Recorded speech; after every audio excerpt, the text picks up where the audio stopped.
Hello les voyageurs! Après avoir passé un mois en Irlande à parcourir l'île d'Émeraude en camping-car, je vous partage mon périple à travers une série de vidéos. Pour ne rien louper de ma balade irlandaise, abonnez-vous à ma chaîne et pensez à activer la petite cloche pour être prévenu de mes futures publications. Alors, prêt pour l'aventure? Générique!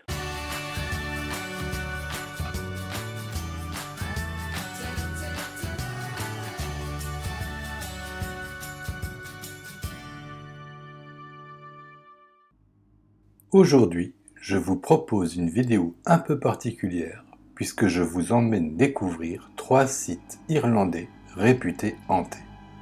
Alors, avec un peu de chance, peut-être qu'on verra des fantômes. Le premier lieu réputé hanté est le tristement célèbre champ de bataille d'Aughrim. Petit rappel historique. La bataille d'Aughrim opposa les jacobites catholiques aux orangistes protestants. Les jacobites étaient des partisans de Jacques II, un roi catholique détrôné et exilé en France, mais qui espérait pouvoir reconquérir son trône avec l'aide du roi français Louis XIV. Les orangistes, encore appelés williamites, étaient les partisans de Guillaume d'Orange, le nouveau roi protestant d'Angleterre et d'Irlande. Le 22 juillet 1691, sur le champ de bataille, les forces jacobites étaient composées d'environ 20 000 hommes contre environ 25 000 pour les forces orangistes. Bien qu'en sous-nombre, mais utilisant le terrain à leur avantage, les jacobites espéraient remporter une victoire décisive. Cependant, la bataille a tourné court pour les jacobites lorsque leur général fut décapité net par un boulet de canon. Cette mort subite de leur commandant sema la confusion et le désordre parmi les troupes jacobites. Exploitant cette opportunité, les orangistes ont lancé une offensive majeure qui submergea les forces jacobites et leur permit de remporter la bataille. La bataille d'Aughrim marqua la fin effective des espoirs jacobites en Irlande et le début de la suprématie orangiste et du régime de discrimination des catholiques irlandais. Cette bataille fut l'un des affrontements les plus sanglants de toute l'histoire de l'Irlande. Une véritable boucherie. Entre 7 000 et 9 000 soldats s'y firent massacrer.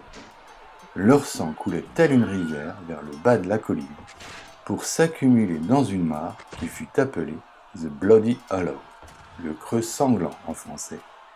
Les corps ont pourri sur place jusqu'à ce qu'il ne reste plus que des os. L'odeur de mort était perceptible jusqu'à 50 km à la ronde. Aujourd'hui, à part une croix commémorative, il ne reste plus rien de visible de cette horrible bataille. Cependant, le lieu serait hanté par les hurlements des pauvres soldats massacrés. On y rapporte également quelques apparitions lointaines de fantômes de soldats immobiles regardant fixement le ciel dans une odeur de poudre à canon.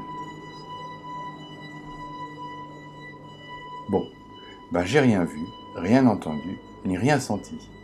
En même temps, j'ai la vue qui baisse, j'entends moins bien qu'avant, et je n'ai jamais eu un très bon odorat.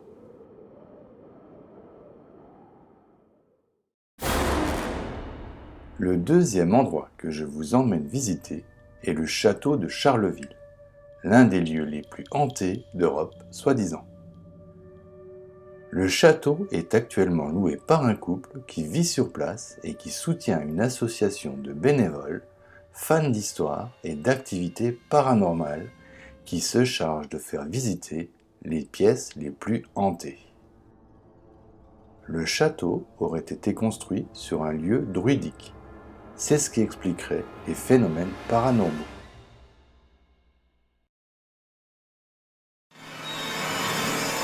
J'emprunte le grand escalier. Romain, le bénévole français qui me sert de guide, me raconte qu'il est très fréquent d'y entendre les marches grincer alors que personne ne monte l'escalier. Charles William Bury, celui qui a fait construire le château, était franc-maçon et pratiquait les sciences occultes.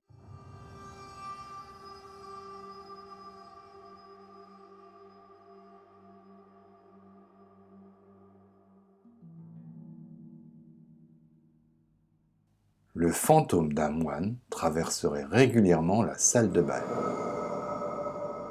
Certaines personnes disent y avoir entendu des rires de femmes et senti une odeur de bière. Romain me raconte qu'un matin, alors qu'il était dans une pièce voisine, il a entendu le grincement d'une chaise qu'on traîne sur le parquet. Quand il est venu voir qui était dans la salle, elle était vide.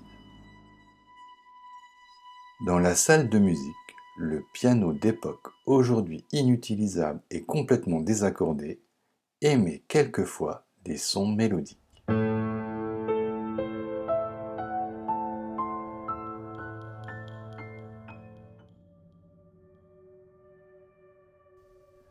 Jusqu'à pas si longtemps, on pouvait louer la chambre rouge pour y passer la nuit. Cette chambre est située dans la Queen's Tower, un des 2 points magnétiques du château. Mais comme beaucoup de touristes effrayés quittaient les lieux en pleine nuit, disant avoir vu le fantôme d'un majordome les insulter, il n'est plus possible aujourd'hui d'y dormir. Romain me raconte qu'une de ses collègues ne veut plus mettre les pieds dans la salle à manger depuis qu'elle y a senti une main lui agripper l'épaule et lui toucher les cheveux. Les écrits historiques relatent que John, le fils du constructeur du château, était attardé mental et avait pour manie de toujours vouloir toucher le chignon des filles. La King's Tower est le 2e point magnétique du château. C'est ici que les séances de spiritisme avaient lieu.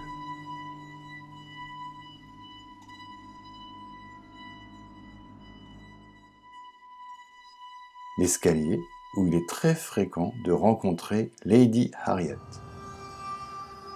le fantôme d'une fillette de 8 ans décédée en tombant dans l'escalier. Son fantôme aurait été vu par de nombreux visiteurs.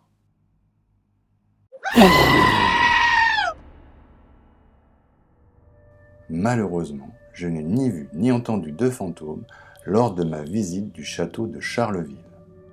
Il paraît que les alentours du château sont hantés par les esprits des pauvres gens enterrés ici vivants au Moyen-Âge pendant l'épidémie de peste et pour éviter que la maladie se propage.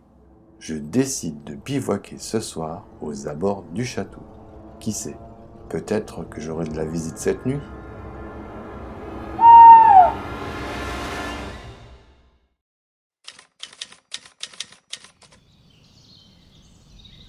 Pas vu ni entendu de fantômes cette nuit, et j'ai même plutôt bien dormi.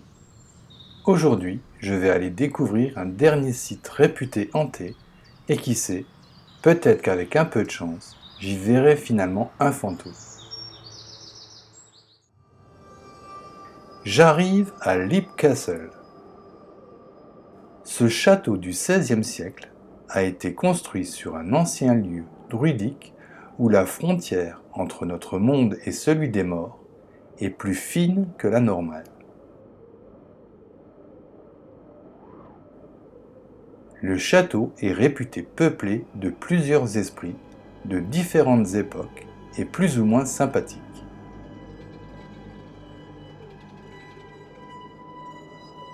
L'activité paranormale y est montée en intensité au XIXe siècle, quand Lady Mildred Darby, sa propriétaire de l'époque, y pratiquait les sciences occultes. On raconte qu'elle aurait réveillé beaucoup de fantômes, mais surtout une entité très puissante datant de l'époque druidique, appelée The Elemental, et qui regroupe plusieurs esprits sous l'aspect d'un seul. Malheureusement, je n'ai pas pu entrer à l'intérieur du château, car le site est loué aujourd'hui pour y célébrer un mariage. Donc là non plus, j'ai pas vu de fantôme, ni même de mariés d'ailleurs. C'est donc un peu déçu que je termine cette chasse aux fantômes Mais bon, en même temps, je me doutais bien du résultat. En tout cas, ce road trip m'a permis de découvrir des lieux particuliers et de rencontrer des personnes passionnantes. La suite de ma balade irlandaise est à venir dans de prochaines vidéos. Abonnez-vous à ma chaîne, activez la petite cloche pour être prévenu de mes futures publications et si cette vidéo vous a plu, n'oubliez pas de la liker, de la commenter et de la partager. Alors, en attendant de vous retrouver pour de nouvelles aventures, n'oubliez pas, le monde appartient à ceux qui le parcourent.